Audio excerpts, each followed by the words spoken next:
faculty is asking the Chancellor to reconsider, but is there really any chance of that? We sit down with Holden Thorp for an exclusive interview, and it sounds like he's looking forward to getting back into the classroom. We're being bombarded with these, but do they really work? We talk to experts. And the latest in the death of a UNC student. Carolina Week starts right now.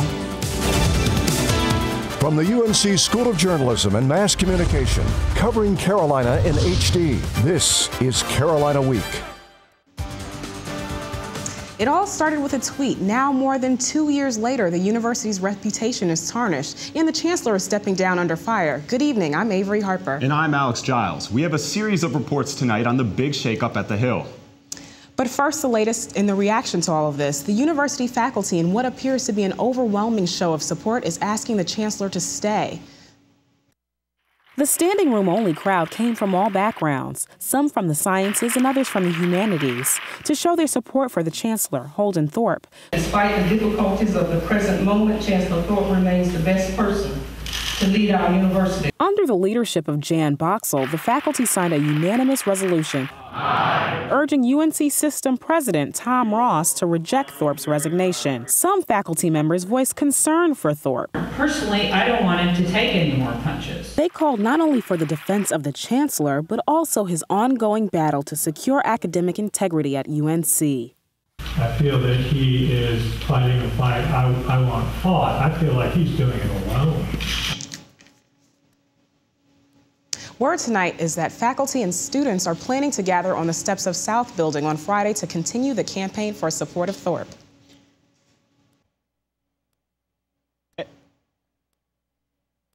And now back to the Chancellor. I sat down with Holden Thorp in his office to talk about his decision and what all this means for students. What should students at this university make of the last 2 years? What can we collectively learn from it? Is there a larger lesson from all these investigations and problems that have come about, even now you resigning? What can we learn from that? So I think that it's going to be a harder-edged, tougher environment, but I think that will give people the confidence that these kinds of things aren't going to happen. And these events that have happened hopefully show people that the kind of tightening that's going to have to happen is going to be worth it. And that tightening is necessary in your opinion? Oh yeah, and that's what I'm going to spend the next 9 months focusing on, so that when my successor comes, we've got all of those things tightened up, and he or she doesn't need to be the person to tell the students that they're not going to be able to do as many things on the network, or to tell people in the departments that they're going to have to go through this audit or that audit. I'm going to do all that myself the next 9 months. Going off of that, what would you say to the next Chancellor of UNC? What would be your most important piece of advice? Well, the most important piece of advice is to keep the focus on academic excellence and college access. I think I've done that. I think the signs that you've seen the last 24 hours from the faculty have shown that. But also recognize that we're in an era of heightened scrutiny and heightened accountability. And we can't afford to overlook things that would create the kind of problems that we've had the last 2 years. And I think a lot of people will understand that, and I hope to get a lot of things done to make that easier for the next person. And look, this is a top 10 research university. Got a lot of problems have been worked out, and I think the next Chancellor is going to have a great run. Chancellor, if you had to do it over again, if you could go back 2.5 years, would you do anything differently? Yeah, I think anytime you go through problems like the ones we've been through, you always wish you'd gotten information sooner, made decisions sooner. I mean, when you make a decision that's a big decision, it always looks in the rearview mirror like it would have been better to have done it sooner.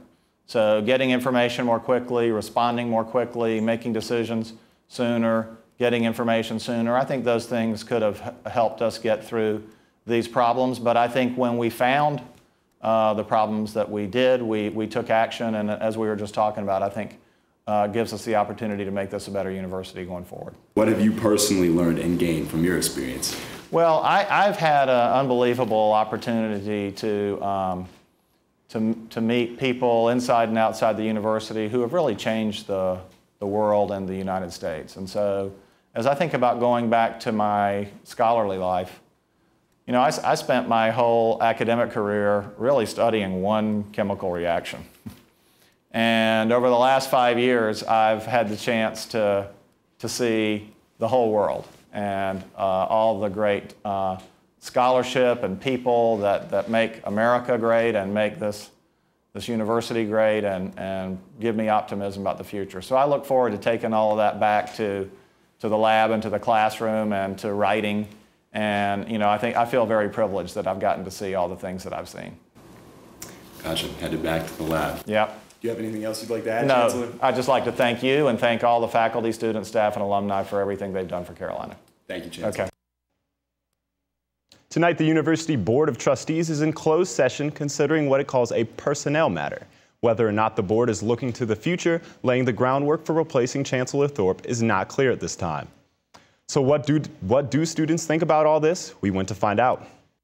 Thorp did a great job of handling all of the negative press that we've gotten. I think it's unfortunate that he has chosen to step down. And I was kind of shocked. I mean, it was I feel like it's time for him to go, but it's kind of too soon. But I mean, maybe the next one be a little bit better.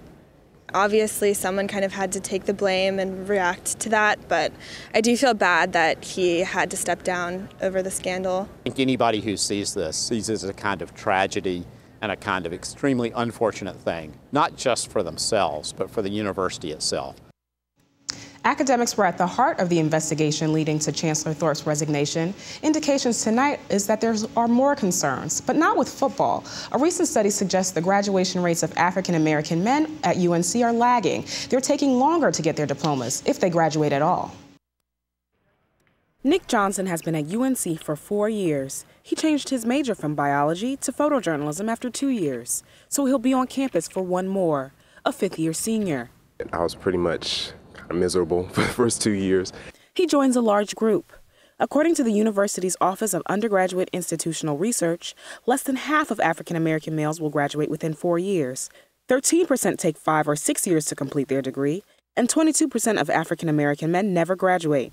Director of Diversity Education and Research, Dr. Melva Newsom, says reasons for these low rates start in grade school. They're frequently not encouraged to be academically excellent. They're encouraged to be athletically excellent. That emphasis on athletic excellence may be one factor, but it's not the only one. Some argue that mentorship and strong relationships with faculty aren't a big enough part of the undergraduate experience for African-American men. Because our faculty is predominantly white, a lot of our black males don't want to act like they're not supposed to be here. Johnson says a mentor could have helped him stay on track. I wasn't quite sure who to talk to. There are numerous resources available at UNC, but Jasmine Perez, Multicultural Affairs Program Director, says many of those resources focus on helping first-year and transfer students. We haven't had enough success in reaching those juniors and seniors that we need to round out their experiences. And although it's too late for Johnson to graduate on time, he says he's excited to finish out his 5th year strong. The class of 2016 is one of the most diverse ever, but the percentage of African Americans in the class is the lowest it's been in a decade. Why? Will Reimer reports. First-year student Michaela Rankins is from Charlotte. She plans to major in business like many of her peers. But fewer of her peers look like her this year. 10% of the class of 2016 is African American, down about 6% from last year, and almost 10% in a decade. More than twice that many African Americans live in the state. UNC Vice Provost of Admissions Steve Farmer says there's no racial target. We don't try to match up the population of North Carolina with the population on campus here. Farmer says increasing African Americans should still be a priority. Black Student Movement President Alexis Davis disagrees. If you deserve to be at Carolina, no matter your skin tone, you should be here. 12.4% of the class of 2002 was African American, but the numbers have been falling since then. Farmer says reasons for the decline are multiculturalism and competition. It's not just black and white anymore. Students identifying themselves as non-white rose to 31%, more diverse, but less African American. In Chapel Hill, I'm Will Reimer.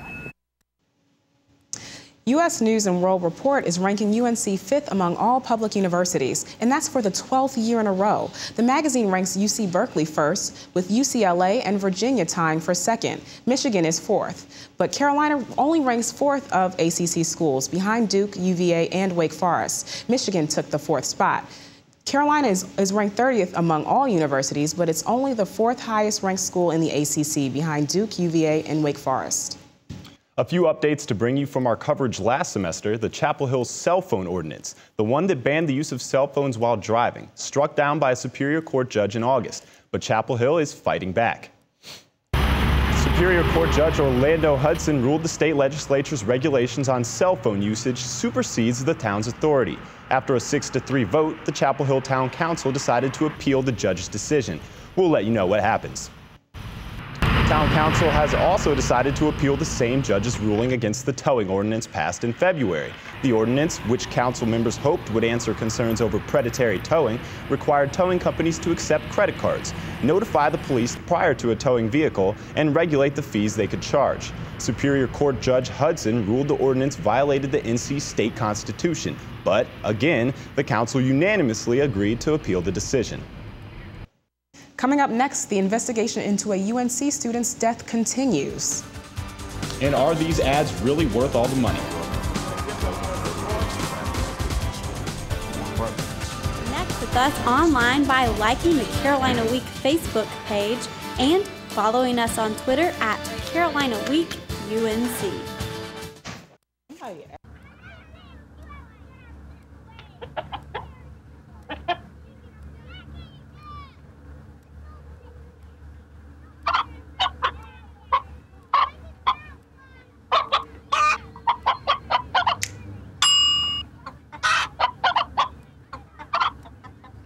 Separate raw meats from other foods by using different cutting boards. 3,000 Americans will die from food poisoning this year. Keep your family safer. Check your steps at foodsafety.gov. Looking for these? You drive buzzed. It could be one very expensive ride. First, you gotta make bail. Then pay me to get your car back. Your insurance premiums will go through the roof. And my legal fees just keep adding up. All told, it could end up costing you $10,000. Nothing kills a buzz like getting pulled over for buzz driving, because buzz driving is drunk driving. We don't win unless we work together. It's how we play our best. It's how we survive on the field.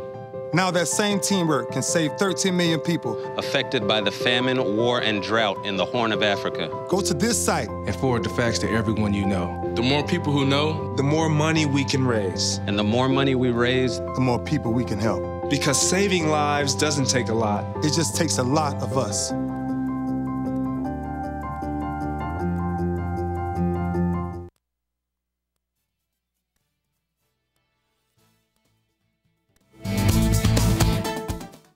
Surrounding the death of a Carolina student. No arrests so far, and authorities aren't saying much.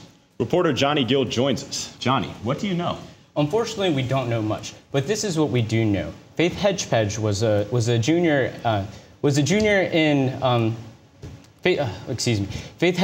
junior majoring in biology.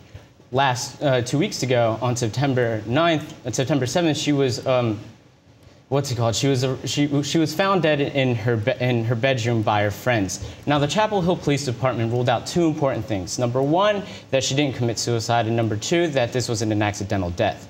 Now, this means is that they believe that this to be a homicide, including that this wasn't a random act. Johnny, why is it that we have so few details in this case? Well, last week, a Durham County Superior Court judge sealed multiple search warrants, including the 911 phone call that alerted police that they found her body. They also realized that they did this because it was the request of the police department. Now, a preliminary autopsy report would indicate the reasons why she passed away. But unfortunately, under North Carolina state law, those records are not public. Is there a reward for information leading to an arrest? Well, the UNC Board of Trustees is offering $25,000 in connection to the rest of this crime, including 3 different organizations, totaling up to the number to $29,000. Thank you, Johnny. Thanks, Johnny. New to campus this year are the decorative cows scattered across campus, but since they've been set up, several have been vandalized. Last week, one of the cows was sent to Raleigh for repairs after its signature bow tie was stolen and broken off. In another incident, UNC students were cited in connection with a cow tipping prank. There are 15 cows placed across campus. The cows will be auctioned, and proceeds will go to the North Carolina Children's Hospital. If you're a senior, it's time to start looking for a job. And some did just that as they flocked to Rams Head Rec Center for the third job fair already this year. Representatives from more than 100 companies came to talk with students. A big hit was the Hershey Foods booth, for good reason, as you can see. There was a lot of interest in the Target booth as well. University Career Services plan to have about 6 more job fairs this year. And there are lots of resources at UNC to help you prepare for the next career fair. The Journalism Alumni and Friends Association organized a crash course for job-seeking students Friday. It was called Career Boot Camp. Students came eager to learn and network to help get their foot in the door. Professionals from the News and Observer and other local industries shared personal experience and gave career advice. Election season is in full swing, and that means political advertisements are taking over our TV screens. Pretty annoying, huh? Are all those ads really worth the millions and millions of dollars candidates and interest groups are spending? Reporter Victoria Cook has an answer. Have you seen this? Well, what about this? Or this? November is just around the corner, and that means you're going to be seeing more and more ads just like this one every time you turn on your TV. But what is it that makes politicians and organizations drop millions of dollars for 30-second TV spots? To put it in Marshall terms, television is the big artillery. Studies show it now takes 3 to 4 political ads to get across what used to take 1. That's because there are more and more political and regular commercials to go through right now. To date, more than $350 million has been spent on presidential TV advertising alone. The thinking is that the way to make sure you don't miss a candidate on TV is volume and cash. So it's expensive, very expensive, but it seems to be like the best place to find people. And finding people is important, especially in these battleground states like North Carolina and Virginia. Even though it can be costly, experts say TV ads are still the best way to reach potential voters than any other form of advertising. And as it gets closer to November, there's no doubt you'll continue to see more and more of these on your TV screens. In Chapel Hill, I'm Victoria Cook. Political analysts at CBS say the 2 presidential candidates will spend more than $1 billion on TV advertising this election year. That will break the record set in 2008 when they spent $515 million in TV ads. If you find yourself with a late-night bagel and coffee craving, you may have to settle for a burger and Frosty. UNC's popular Alpine Bagel now closes at 10 p.m. instead of 2 a.m.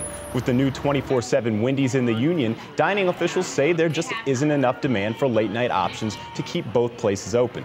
Alpine will continue to satisfy early morning cravings and caffeine needs by opening at 7 a.m. Monday through Friday. Big news for another beloved Carolina student favorite. The family-owned Beeskys on Franklin Street will soon go national. The owners have decided to franchise. Beeskys held a franchising event where visitors could learn more about the restaurant's big decision. Beeskys owners say they plan to open in their college towns on the East Coast. The Bowman Gray Pool, located on the east side of Franklin Street, finally reopened September 4th after closing for maintenance. Chapel Hill students took full advantage of the pool's grand opening after being closed for 8 months. The new hours of operation are Monday through Friday from 6 a.m. to 8 a.m., Monday through Thursday from 12:15 p.m. to 2 p.m., and 4 p.m. to 9:30 p.m., Friday 12:15 p.m. to 8 p.m., Saturday 11 a.m. to 4 p.m., and Sunday 2 p.m. to 7 p.m. When we come back, we'll tell you why Coach Williams might be sidelined for the start of basketball season. Congratulations. I'm sure you'll have many happy years here. Except for you, because you'll be gone 3 years from now, struck down by the same disease that got your father. Sadly, it could have been detected early with a simple test. For a list of tests every man should have, go to ahrq.gov. Listen to Uncle Johannes. Eisenbrahms make you grow up smart and successful so you can be a doctor, lawyer, handsome, genius composer. Like me. Feed your kids the arts. Visit AmericansForTheArts.org. So, I just moved in with this family, and it's embarrassing. The little one, he likes to go outside and crawl around in the giant litter box. I don't know what he's doing. I mean, I was born and I knew how to use the litter box. Look at that. That's disgusting. Oh, poop already. You're making me nervous. Oh, okay, I can't look at this anymore. I really hope he grows out of this, for his sake. My life is full of statistics. Thing is, I could have dropped out of school and become one myself, but I didn't because I had people that believed in me. Here's another statistic. 7,000 students drop out every school day. That's one every 26 seconds. It's time that students know that we believe in them. Inspire a student and share your message of support at boostup.org.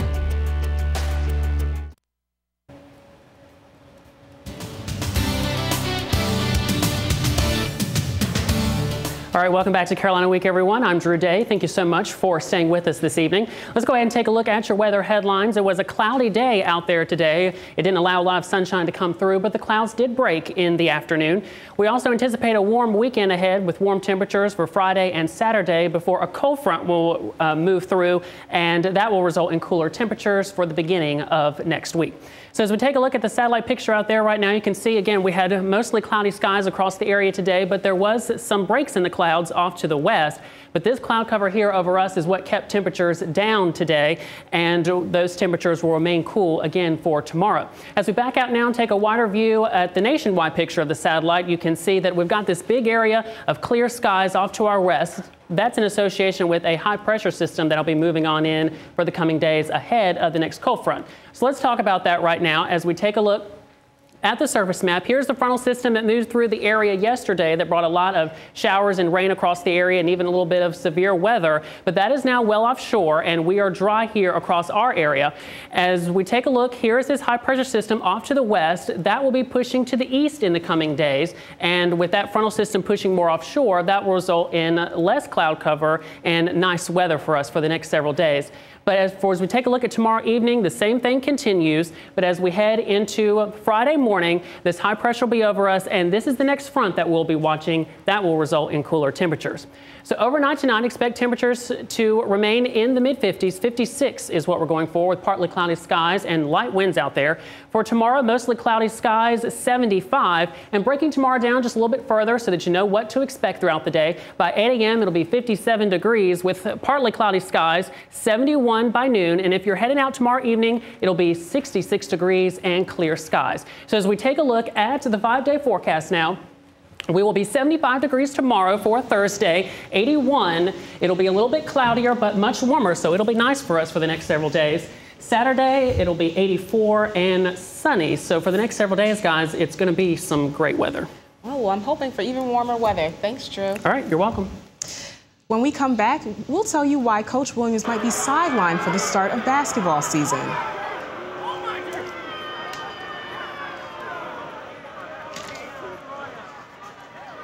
Good job, Drew.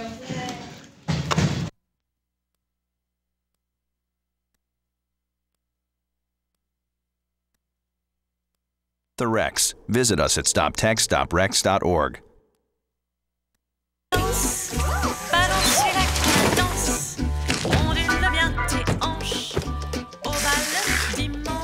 You didn't give up on sex. Don't give up on birth control either. There are more methods than you think. Find yours at bedsider.org.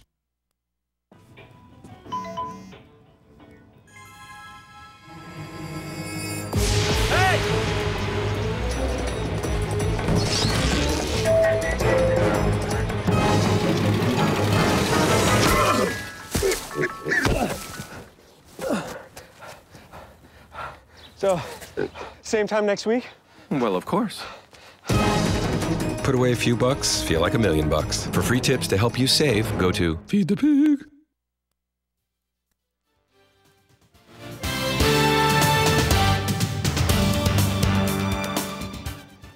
Officials are saying Coach Roy Williams is okay tonight following surgery earlier today at UNC hospitals. The surgery was to remove a tumor from his right kidney, and it took more than 3 hours. Doctors weren't sure if the tumor was cancerous, but they removed it as a precaution. Dr. Eric Wallen says the surgery went according to plan, and Williams is expected to coach this season. And without sophomore running back Giovanni Bernard, the football team is winless. But the Tar Heels can't use his absence as an excuse. The ground game isn't why Carolina has a losing record. The UNC backfield has found a way, 2 ways in fact, to make up for Bernard's 3 touchdowns in the opener against Elon. You see his opening rushing touchdown right here. Junior tailback A.J. Blue is making the most of his increased opportunities. He's averaging more than 5 yards per carry. and redshirt freshman Romar Morris has more than 300 yards rushing and receiving combined. He's also found the end zone 3 times in the past 2 Saturdays. Bernard's status for this weekend's game against ECU is still uncertain. And though Bernard might not be able to play against the Pirates Saturday, recent history suggests the Heels should still expect to lead the field with a Carolina victory. The Heels have lost only once to ECU since 2001, and that loss came in 2007, Butch Davis's first year as head coach. Carolina has played ECU every year since 2009, winning each of those 3 games by more than 2 touchdowns. The Pirates turned the ball over 4 times last year and 3 times 2 years ago. So if history is any indicator, you might expect to see at least a few exciting plays from the defense. And the football team might not be eligible for a bowl game this year, but Coach Fedora says there's still a title up for grabs, the state championship. A win against ECU would give the Heels a 2-1 record against in-state opponents with 2 other games left to play. The Heels play Duke October 20th in Durham, and State comes to Chapel Hill the following weekend. And when the football team returns to Kenan Stadium to take on the Pirates, Fedora hopes more fans are in the stands. About 50,000 fans were at the stadium to watch Bernard and his teammates rout Elon. You can see him with his punt return touchdown right here. It was the smallest attendance for a season opener in the past 6 years. You can see in the background that the stands are only somewhat full for his punt return TD. But as the game went on, fewer and fewer fans were there to cheer on the Heels. Just look how empty they were by the 3rd quarter. Fedora says he was impressed by the students in the Tar Heel pit, but he hopes sellouts are in the near future. Fedora says he wants people to fight for tickets to see his fast-paced offense. And from one form of football to the other, 2 Tar Heels have been named finalists for the 2012 Lowe's Senior Class Award in soccer. Goalkeeper Scott Goodwin and midfielder defender Amber Brooks are among 60 candidates for the award that recognizes senior student athletes in each sports for excellence in the community, classroom, character, and competition. Goodwin and Brooks would become just the 3rd and 4th Tar Heels to win the award. The first Tar Heel to win the award was Tyler Hansbrough in 2009. And the basketball season is starting soon, but recruiting never stops. When Kentucky head coach John Calipari went to visit top recruit Julius Randle, he took his national championship ring. But Coach Williams did one better. Well, more than that. He took a case of more than 30 rings that he's collected over the years. Conference titles, Final Fours, national titles. Did it have an effect on the high school? Well, Randall said he couldn't look directly into the case for fear of going blind. And if Randall does come to UNC, he'll have a new conference foe. ACC Commissioner John Swofford announced last week that Notre Dame will be joining the conference in all sports but football. When the Fighting Irish will join, the conference remains unclear. Well, the timetable is really going to be up to And although the Irish won't be joining the conference in football, Alex, they will play 5 ACC opponents every year, which could mean a lot of money for the conference and its members. Looking forward to some great competition having the Irish in the conference. Thank you, Will. You're welcome. UNC students were showing off their talent the other night. The story that goes with all this dancing is coming up.